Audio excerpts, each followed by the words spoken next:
I invite you to come into this with, this may not have been my specific question, but something that's coming through might be the exact thing that I needed to hear today. It might actually answer a different question that I had. It might answer some sort of a question I didn't know I had.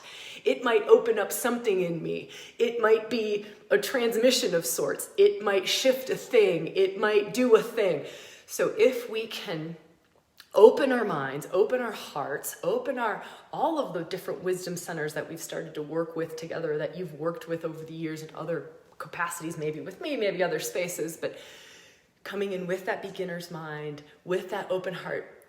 I like the words listening with our hearts. So I'm not just listening with just my little mind, my little brain. I'm listening with the whole of my being. I'm going, okay, how is this touching me? How is this influencing my journey? How is this? Yeah, just from that space. All right, let's dive into some of these questions here. The first one, this is fun because this is what I was feeling as I was reading a lot of the questions coming into both our group space, questions left on the event page, and just kind of what we're seeing is this theme around, how do I even put words to it? This theme around, I've opened up to Kundalini in the first workshop and I'm a little bit nervous about this. Or my sensitivity is heightened now, or ooh, is this safe? Or things around that nature, things around that space. I'm giggling. This is a beautiful question. It is a beautiful way for us to start our conversation today. But I'm smiling because I just did a podcast last week, and maybe Leo, you could drop the link in the chat, and maybe we could drop it in the Facebook group too. But I just did a YouTube video on the witch wound and reclaiming our witchy gifts. And it's not even necessarily about witchy gifts. It's about the reclamation of the fullness of our power, the fullness of self, the fullness of our soul potential, really. And in it,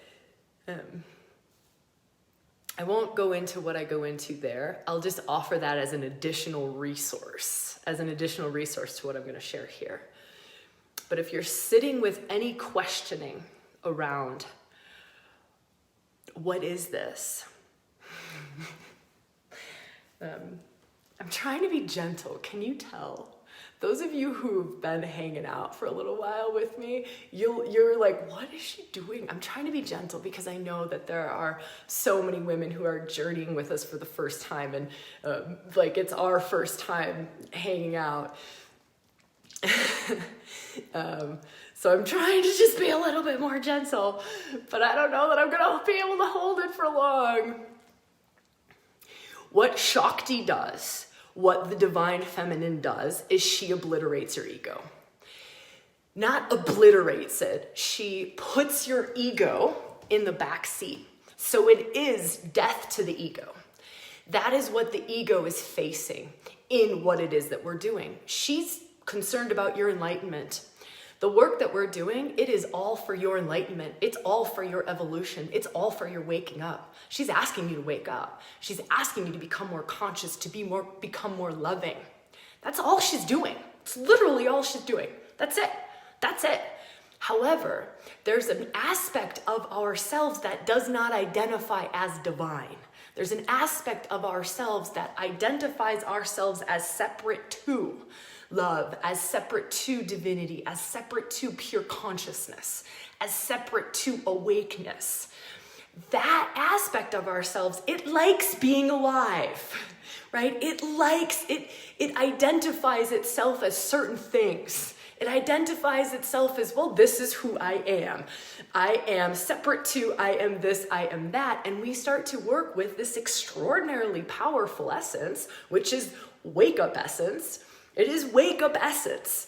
It is the greatest gift of divinity that we can be given as human beings. And she gives us this gift, but what we're experiencing, and we all experience it. It's called dark night of the soul, right? It's why it can be such a challenging journey, is because that thing that we are identified with is fighting for its life. It's fighting to stay separate. It's fighting to keep its identity as other than divinity, right? And that is challenging.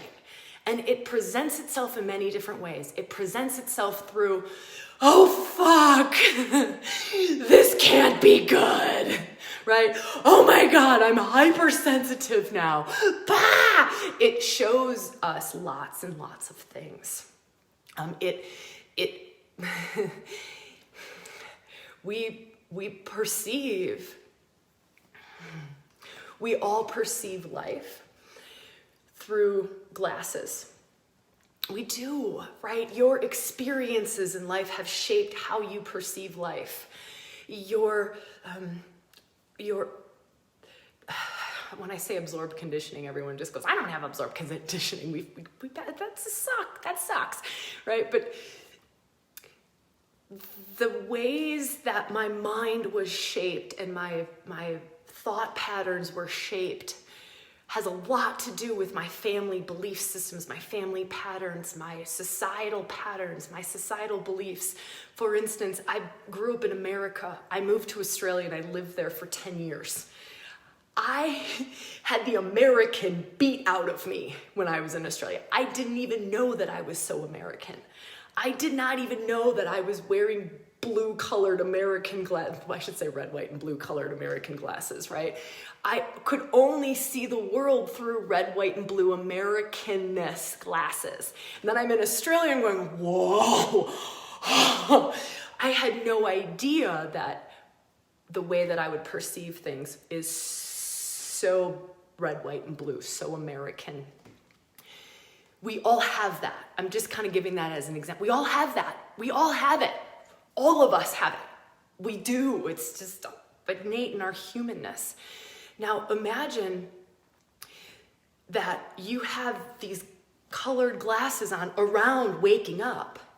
And not only around waking up or becoming more enlightened, or let's get in the nitty-gritty of this, right? You have glasses on around God, around spirituality, around religion, around cult. I'm just trying to find words that are really triggery. Around Kundalini awakening. Bah! Oh my God, isn't that when people go into spiritual crisis? Sure, through red, white, and blue colored glasses, it could look like that. Sure. So I want to share that for those of you who this is like way outside of your comfort zone, or this is the first time that you're working with embodied divinity. This is fucking embodied divinity. And it might not be for you. It might not be for you on this path in this lifetime. It might not. It's not for everyone. It's not. And that's just what's true. There's no right or wrong, good or bad about that. It's just what's true. Like, you will go through these 3 workshops and it will be me constantly saying, what is true for you? Maybe waking up to your allness, your divinity, is not your path. Maybe working with divine mind and starting to plug into something way beyond just what your brain can do, divine mind, Divine mind, like the ever-knowing presence of the all of everything. We like to think like, wow, that sounds great. I'll be so smart. I'll be so intuitive. I will understand so much. You will also be sensitive as hell. You will also be empathic as shit, right? That's just part of the territory. And this is not for everyone. Does it take us to a place where we are in great relationship being empathic and sensitive and intuitive? Hell yes. Working especially in dark goddess territory gives us strong boundaries. It will actually strengthen your boundary. It will actually strengthen your no. It will strengthen your capacity to say no with love and with truth. That's part of what Shakti brings when we work with the goddess, right? She brings about, she's warrior for truth. She's warrior for love, right? She's fierce grace. She's all of those things. So the fear always comes with this territory. You will always bump up against fear. I have been working with this for decades, and I still get to witness my little egoical self. I still get to witness it have its little moment, and I just watch it. I go, oh, look, you're scared. Oh, look at that. Ah. You're scared of being that fucking powerful, aren't you? You're scared of being that loving. You're scared of that much juice ripping through your system, aren't you, sunshine? That's me. That's my relationship to my egoical self, right? Like, we can be compassionate with it, but it's part of the territory. Read any mystics who actually give you the truth of their story. They will tell you big spaces of fear, big spaces of fear, big spaces of fear on this path. And it's coming from so much transformation, alchemization. And so that was the most important thing to talk to first. That was the most important thing to talk to first. And I honor it, and I respect it.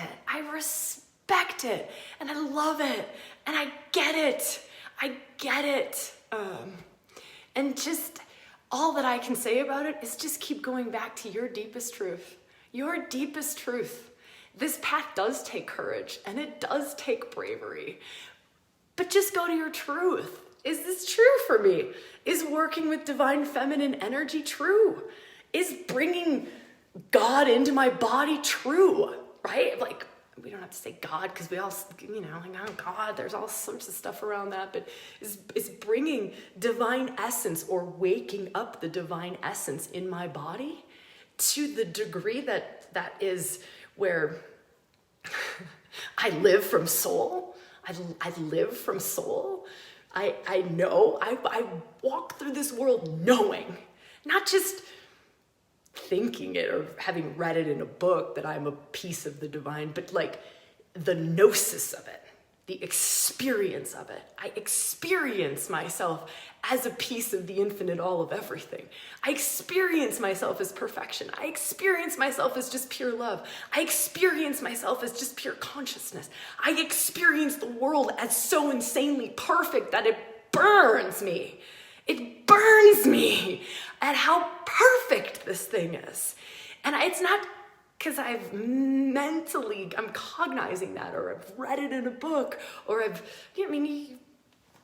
about to go into quantum physics, or I read it in quantum physics, right? Quantum physics like so mirrors the mystical truths. It's the same thing. I am experiencing, I'm living it. I'm living embodiment of love, of consciousness. So just imagine, that's what you're walking toward. That is gonna rip apart every part of you that doesn't remember that doesn't know that doesn't experience that. And that's gonna kick up some fear, right? It's gonna, like, some of us are gonna dig our heels in to the ground. Some of us are gonna go, like, you're gonna have to go with your, being like dragged along.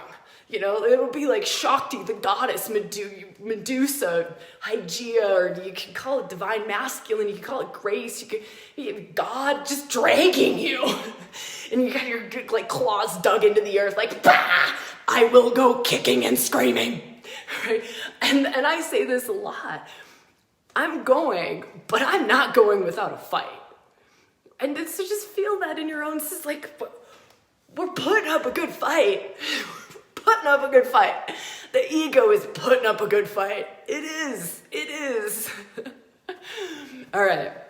I know that was a big, long conversation on that point, but I think that there was a lot that came through. And so just take a moment before I dive into the next question and just feel like, okay, in all of that, what stood out for me? Maybe I don't have the fear of Shakti or of the divine feminine or of embodiment or of Kundalini. Maybe I don't have that fear. But what was in that conversation for me? Like what hit me?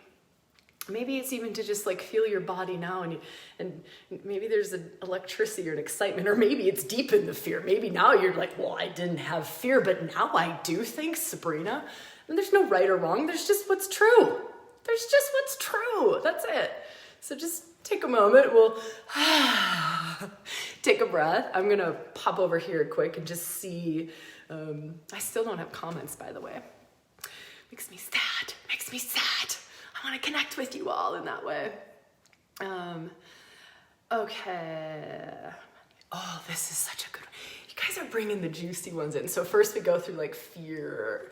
Now we're going to go into rage. So this is Leo kind of taking a lot of different comments and going, the next theme that I'm seeing is rage, is this stage 2, feeling resentful, mad at the world, possibly the masculine or something else, or other ways that our dark goddess aspect is coming out. She put in the words manipulative, distorted as well. Ways that aspect of we'll just call it the divine feminine is showing up. Some of you have done some work with me around Lilith, and in Lilith we work through 3 stages. So 3 stages, and you can kind of look at working with any Shakti in these 3 stages. I mean, we could make 6, we could make 10, but just for simplicity's sake and to give us a framework to talk about things, we'll talk about these in 3 stages. And they can flip around too, so they don't always go in order, right? You can bounce back and forth between all of them all of the time. So I know we're talking about dark goddess here, but even if we were talking about, let's say, lover, let's say we're talking about lover goddess energy, we're talking about the flavor of Shakti, the divine feminine aspect that is lover, right? That is like Aphrodite. I'm trying to think of the archetypes that we might all be most familiar with. Aphrodite, Venus, right? She's just that feminine goddess of love and beauty. And so just hear me out, because sometimes it's easier to work with those than it is to work with the dark ladies. 3 stages are dormant. So maybe, I know for me, I can say probably my like lover goddess did not get switched on until I was in my 20s. I was such a masculine being. I was so like tough tomboyish. And it was probably dormant. Like my like ability to be radiant, to be beauty, to be that goddess of love. And you understand sacred union, goddess of sacred union, goddess of sacred marriage. That's Juno, right? And so first stage is dormant. It's an energy. It's in you. It's in the world. It's not specific to you, but it's in you. It's in all of us. And it's just dormant. It's just residing dormant, like the lid's on it. You can maybe relate. Mother is a good one. Mother. Maybe you were never mothering, ever. And then you had a child, or you got a pet, and you were like, whoa.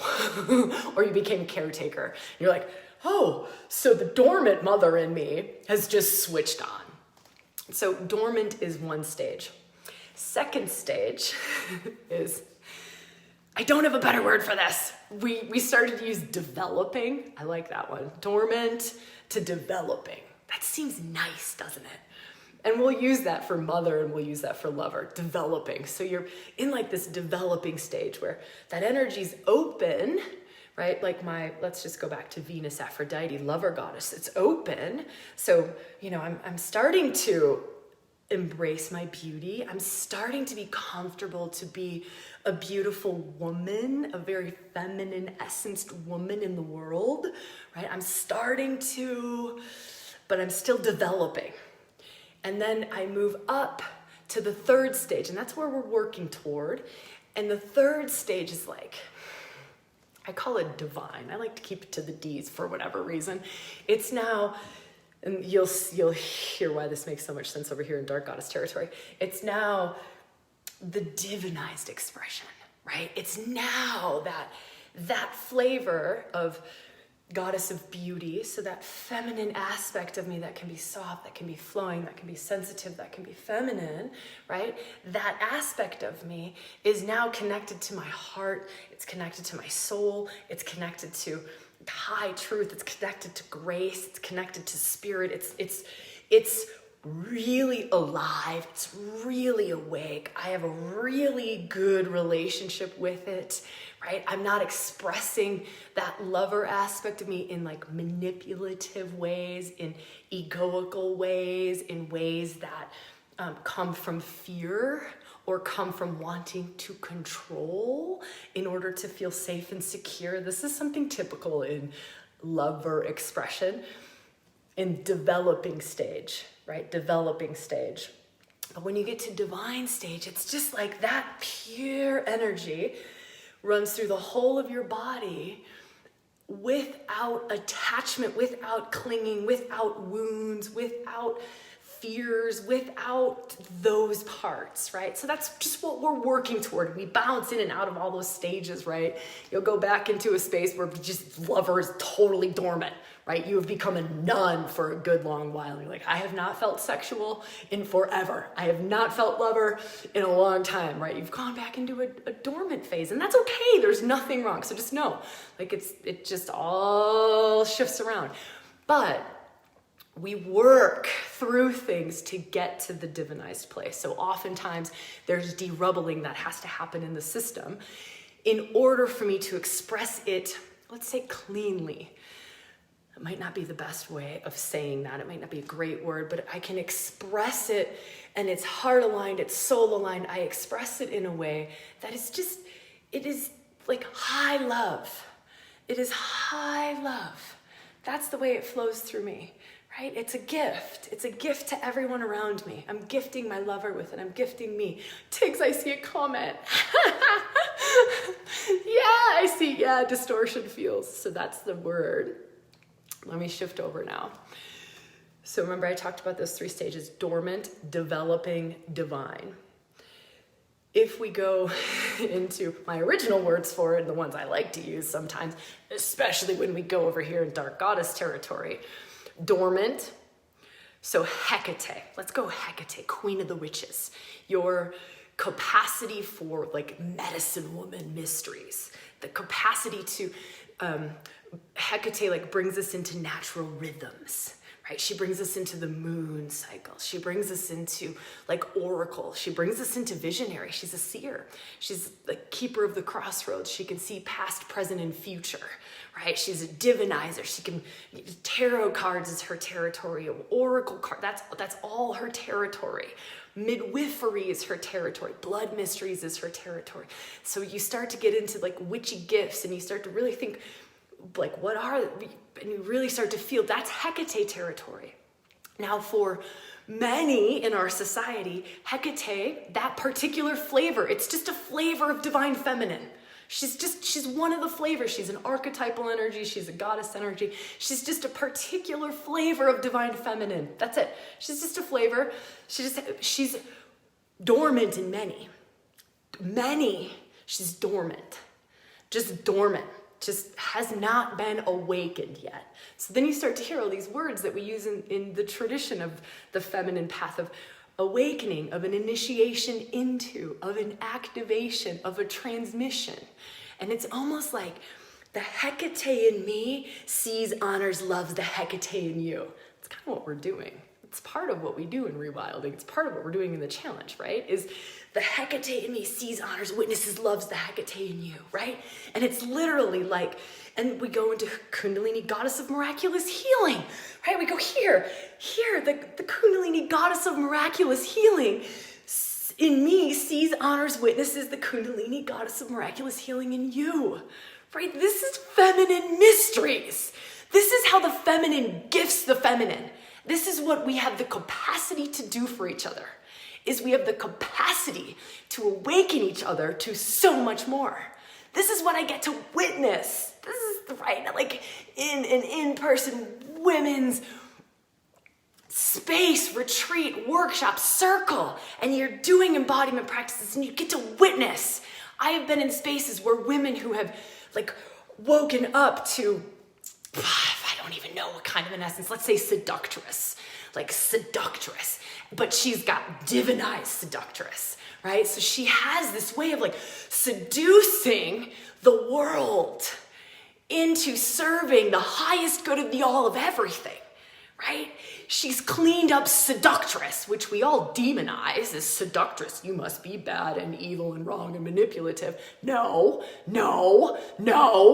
She's literally like seducing the world into waking up and to becoming conscious and to becoming more love-filled and to be healing old wounds, and right? So it's divinized, but she's expressing what is seemingly taboo, naughty, bad. Put it in a corner. There must be no purpose for a seductress. Bullshit. And think of now, if there are, we work with 36, I think it's really like 45 now, different archetypal energies. Think about how many are still residing dormant. How many are still residing dormant? I know there are plenty of feminine energies that are still residing dormant in me, and I teach this. There's just so many different expressions, so many different gifts of the divine feminine, right? So, but I'm just sharing, and I'm sharing that because that is like an authentic experience of mine. Is there's a woman that I was in a workshop with, in a retreat with, and she literally gifted me seductress. Literally, it was like the seductress in me that is so healthy, so healed, so beautiful, and so connected to the divine in me sees, honors, witnesses, and loves the seductress in you, Sabrina. And it was like, oh, I see.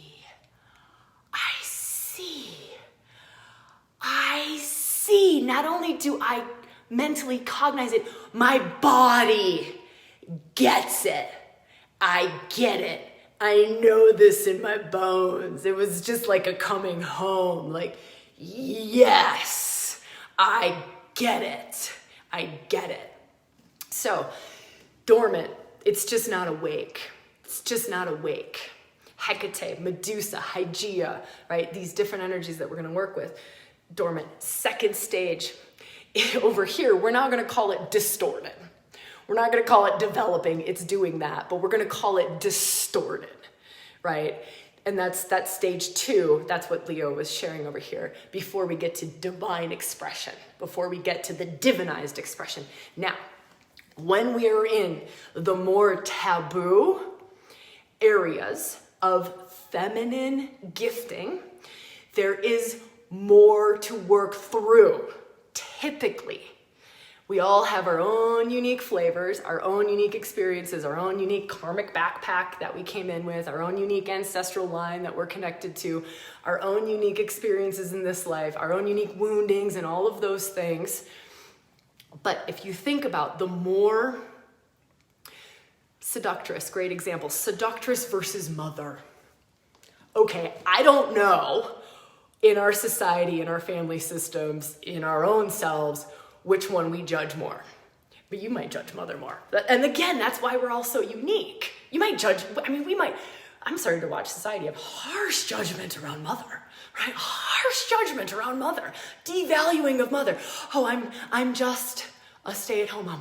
What? When did we start devaluing mother?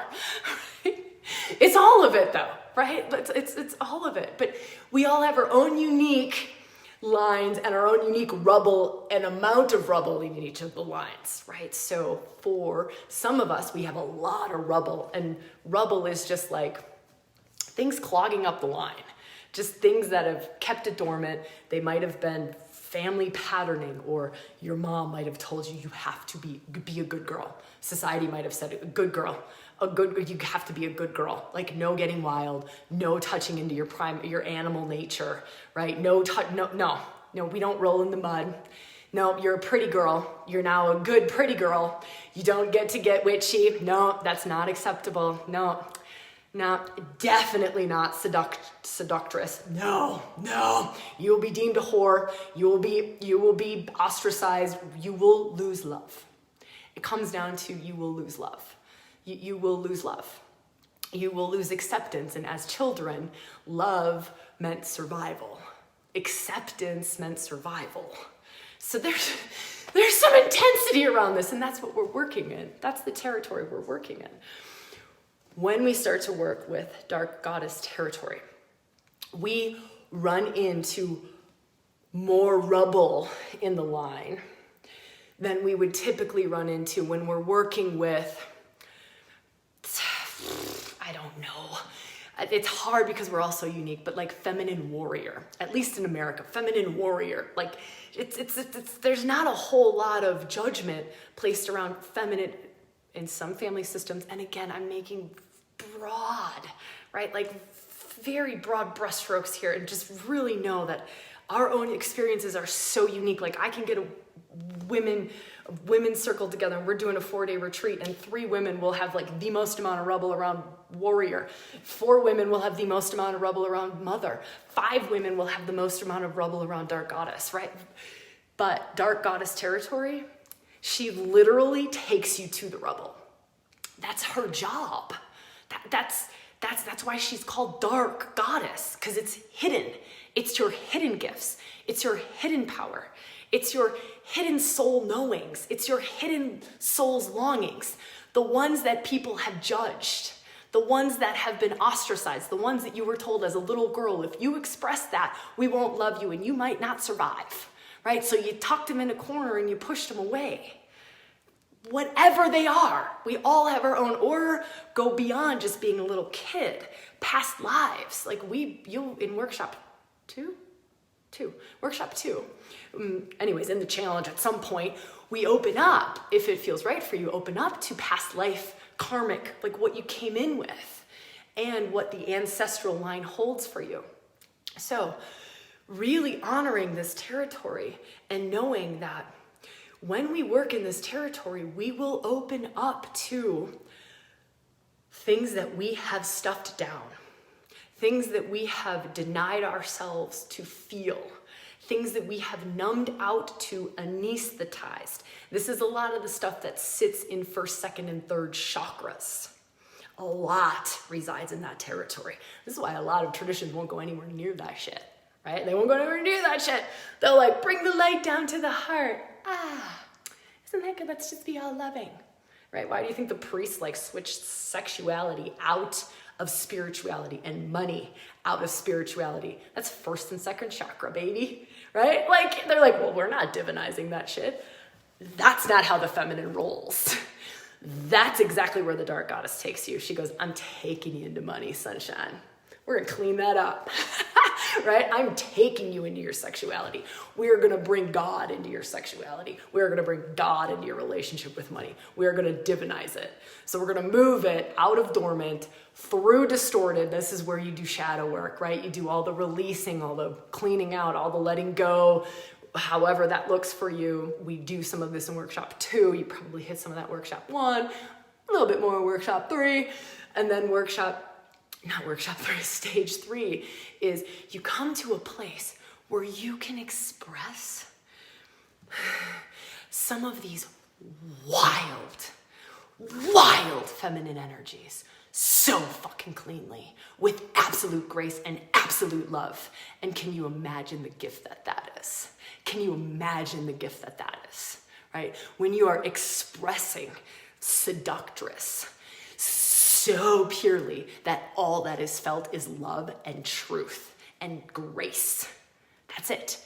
There's nothing else that comes through with it because we've moved through the rage that was there. All the lifetimes that I was deemed a fucking whore. All the lifetimes that you took my babies away from me because I was a prostitute. Because you actually made me a fucking prostitute. All of the times when my boyfriends told me if I ever looked at another man, I was a slut. All the slut shaming in this life, all the things that my family taught me about my sexuality, keep a lid on it. Good girls cross their legs. Don't wear that skirt. It's too short. Don't be too pretty because then you're going to be attracting rape. Whatever it is. Whatever it is, right? All of that stuff, is in some way influencing our lives. It's influencing our lives in some way. It's unconscious territory for most of us. It's hidden territory for most of us. A lot of us don't even know that it's there until we start going into dark goddess territory, until we start going into shadow work territory. And that's the gift of her. She goes, you didn't know this was holding you back, but I want to show you it's this, like this energetic block sitting in your pelvis. This is why you keep getting the same shitty job. This is why sex just doesn't seem to be what it could be. This is why that crappy partner thing keeps happening. That relationship thing just keeps coming back around. That's the dark goddess. That's her. That's her. Question was, in this stage 2, when we come out of dormant, right? And this is a beautiful stage. It is so beautiful. And many Kundalini traditions will talk about this after the awakening. And those of you who are on the live, maybe you could share comments around this. Those of you who've been through this, maybe to just give some love to the other women in our space and in our circle and say, I fucking see you, sister man. Like, the wake up was fucking beautiful and glorious. And then I dove into the pits, right? Because for most of us, it's this glorious awakening, or awakenings. There's many that come along the path. And then it's the purifying. And then it's the working through the developing. It's the working through it's the shedding off all the false masks.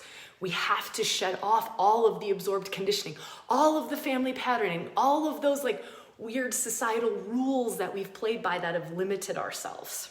So that's stage 2. So in that stage can come a lot of grief because we actually are starting to see, oh my goodness, I never fully grieved the loss of my babies. I never fully grieved the loss of my freedom in a past life because I was a woman. I never fully grieved. I'm not saying that you're going to go into past life territory. I'm not saying we dig here forever. It's not like that. But the things that we have stuffed down, the things that to keep something unconscious requires a lot of fucking energy. You can read studies on this. There's a lot of science behind this. To keep something repressed and stuffed down takes a lot of our life force. A lot of our life force is spent keeping shit hidden. A lot. So the beautiful aspect of this is if we just stop trying to hide it and stop trying to stuff it down and pretend like we aren't sad when we're sad, or pretend like we're not angry that someone just crossed a boundary, right? The more our life force is accessible to us. We now have access to so much more energy because we're not working hard to keep a lid on it. And for us as women, we work really fucking hard to keep a lid on it. We work really fucking hard to keep a lid on it because we are extremely sensitive. We feel a lot, and there is a lot of energy that runs through these bodies. And it runs through in emotions, it runs through in a lot of ways. And so what the goal is, I hate saying the word goal. But one of the things that we're working toward is letting that energy move through us, letting it move through us, but in the stage 2, when we've decided to take the lid off, right? We've decided to take the lid off, or we hit an awakening, the lid comes off, and trust me, if you've hit an awakening, it was your damn time. You do not get to blame this on anything else other than your soul, because it is your soul that decides when you get to do an awakening. I could put 30 women in a room, 10 of them will go through an awakening in the exact same practice, 20 won't. It's the 20, because their soul is like, not yet. But the 10 that did, their soul was like, time, it's my time, it's my time. So own it, own it, own it, own it. The more that we can own our fucking path and what's going on for us, the more we're also in our power. So instead of going, oh, you did this to me, this is a huge thing that sits in the feminine, is this victim consciousness. This has happened to me. Oh, I had this wild, horrific awakening. You are basically denying your soul's choice to wake up. You're like, what? What kind of internal war is that? No, let's not do that. Let's not do that to ourselves. Like, let's love this thing. Let's support it. Let's take our power back. Let's really stand in our power and really own our life. If you are an adult, and I hope if you're doing this challenge, you are over 18. If you're not, get off the live. You're an adult. And let's own our choices and let's go. This life is not happening to me. I am co-creating with it. That's a big responsibility. That's a big shift. That's a big power move. We all talk about, I want to take my power back. Your power's always been there. It's always been there. We've just given it away. And so it's stand in it. But to stand in it, we have to take on some responsibility that we might not want to, right? It might be way more comfortable to be in victim consciousness. The world is happening to me. And I'm not saying that there aren't atrocities that are happening. I am not saying that. I am honoring that. I am loving that. I totally bow to that and have absolute reverence to that, right? But at some point in our lives, for most of us, we are in a position where we get to make choice for ourselves. Most of us, I'm not even saying all of us. And if we're here, we get to make some kind of choice and we should be fucking grateful for that. And we get to, in workshop 2, I think, expand out into all of the women who don't get to do what we get to do, who don't get to do this yet, who don't get to make choice for themselves yet, who don't get to walk a path of liberation yet, who don't get to stand in their power yet. They don't get to. They physically cannot do it, right? And so let's just honor that. Let's honor that. If we're here, we are making some kind of a choice for ourselves. So that's stage 2. Find the practices, find the spaces, find the facilitators, find the programs where you can safely, in a very held and very loving space with a very seasoned or experienced facilitator or person, release, let go. Like, it's just moving the energy through your body. That's it. It's moving it through your body. You're moving it. You're moving. So you open up to lifetimes. And a lot of times, I want to share this too, because a lot of times we open up this door and we're like, there is so much here that I could cry for lifetimes. And I've hit those places. I've hit those places in that period of time in my life during that like deep, intense purification, which is right after the awakening. There's often deep, intense purification, and hit those moments where there's so much grief where I might never stop crying. I could cry for lifetimes and never stop feeling the end of this grief. It is a limitless. It's endless, not limitless, that too. Endless. There's an endless amount of grief or rage. There's an endless amount of rage here. I am so angry. I am so angry that I shut myself down. I am so angry that I have denied my fullness. I am so angry that society is the way that it is. I'm so angry, right? And it's just, you find safe ways. You don't project it onto your partner. Many of us do that. Just calling you out if you are. Don't do it.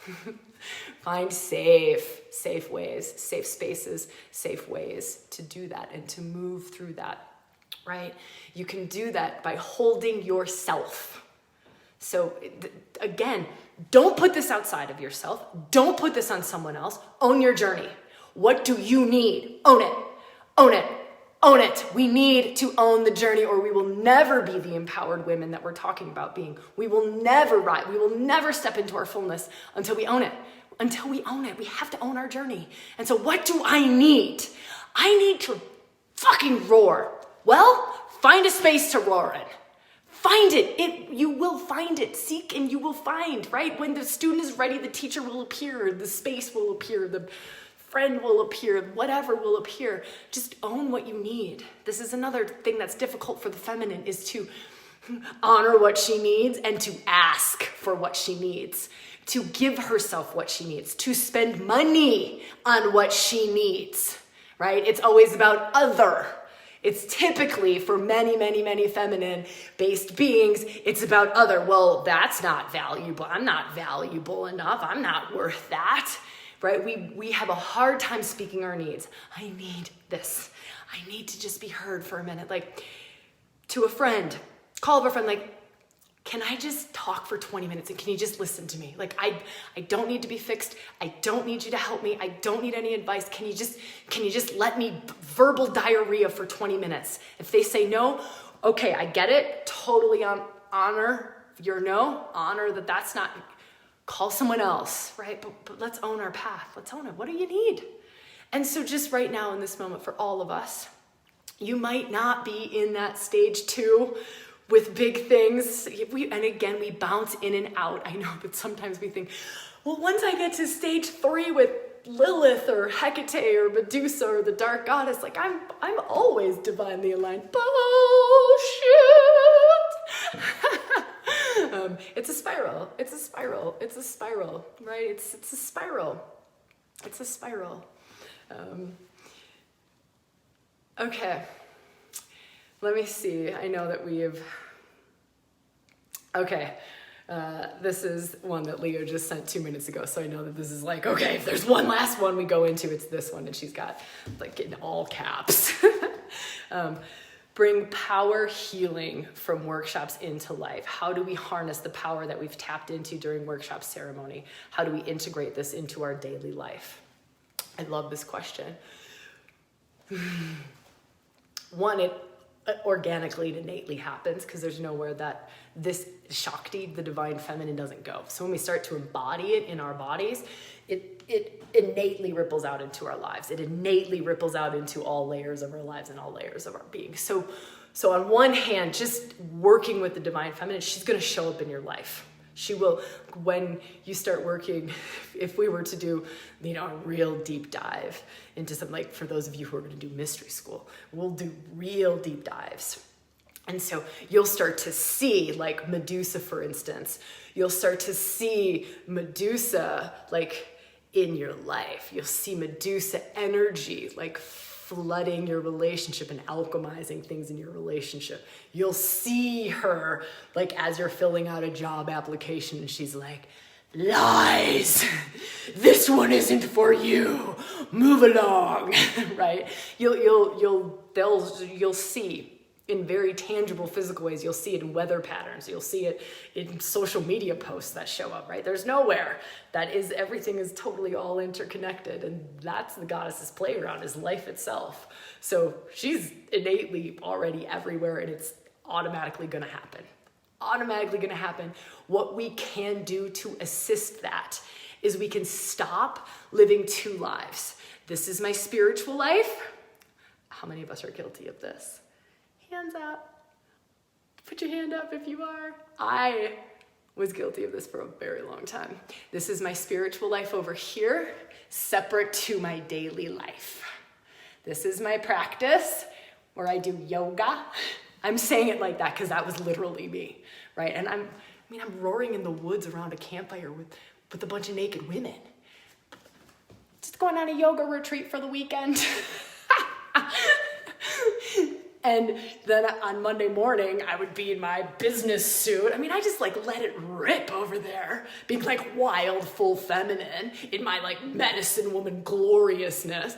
And then the next day, Monday morning, I'm in a gray suit on the 35th floor of corporate teaching public speaking skills in downtown Sydney, Australia. Well, what'd you do this weekend, Sabrina? Yoga? So that's something that we can consciously do. It's very simple, but it's very powerful. So stop putting up the barrier. Stop, because we do it. We do it whether we're doing it consciously or unconsciously, unknowingly. Like, where do we put up the barrier? Like, we're keeping it separate. No, I don't want this in my work life. But yet we really do. We're like, yes, bring change to my work life, but no, I'm doing yoga. So opening up that door, and you can do a practice, you can do a visualization, bring in the Shakti, bring in the juice, open up your system and just go. And you can kind of do it between, I'll give you a little practice here, an embodiment practice that you could do if it feels right. You could do it in your body, or you could do it in two different areas outside of you. You could do it in right and left hemispheres of your brain. We actually do this in warm-up for, I think, day 3. And you can expand on that warm-up. But anyways, I'll give you the practice here, is you can go, okay, I'm trying to think of which side of my body feels more corporate-y today. I think my right side feels like daily life, right? My right side, I'm right-handed, right often is associated with masculine side. So I'll just say, for this moment, my right side is my like masculine dominant side. It's my, let me not say masculine because that kind of screws us up sometimes, but this is my daily life. Like my right side is my daily life. My left side is my spiritual life, right? And so just embody that. Right side, daily life. I'm normal. Right? Yoga is my right side, left side. Crazy witchy shit in the woods all weekend. Yeah! The witches are gathering. And then I take the two and I embody them and I just go, let them mix. You can do it in your body. You can legitimately just go, okay, whew, okay. And you might freak out. You might go, bah! Thought I wanted this. Just kidding. But that's a practice. You can hold them outside of yourself, right? And you can mix them together. You can write, start writing if you're very like cerebral and you like writing. You can write 2 different lists, like, okay, daily life. And you just write, what does daily life look like? Okay, feed the kids, drive kids to school, feed dog, go to work, clean house, whatever it is, right? You just write daily life. And then on the other side, you write spiritual life, yoga. I really have to stop. This is for my own entertainment. You've got to understand that challenge energy is fucking wild, and we have been working a lot, and there's a point that the team and I hit where we're just like, wow, this is amazing and beautiful, and holy crap, everything is, it's like being overtired and just everything is funny. Yoga is like that for me right now. But you write on this side all of the different spiritual words, and then you just start combining them, right? So you just start combining them, like wash dog, yoga,